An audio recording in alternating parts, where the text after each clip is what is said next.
حصل معاكم ان انتوا تبقوا عيانين او تعبانين ويقولوا لكم كلوا كويس عشان تقاوموا المرض، بس انتوا مش قادرين، نفسكم مسدوده، انت مش عايز تاكل، انت مش قادر تاكل. طيب ليه بقى ده بيحصل؟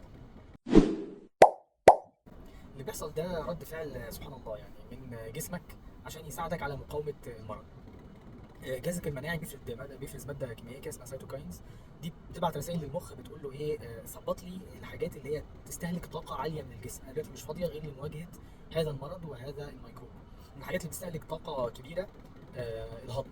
فهو بيعمل سبريس للموضوع ده، فبيسد نفسك عشان ما تاكلش فتستهلك طاقه عاليه، لانه عايز يتفرغ لمحاربه الميكروب.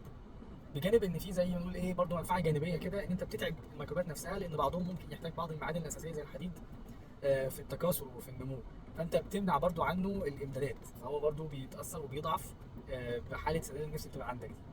مفيش مشكله ان انت تقعد يوم او يومين ما تاكلش كويس، طالما انت محافظ على حاله من الجود هيدريشن او الميه الكويسه.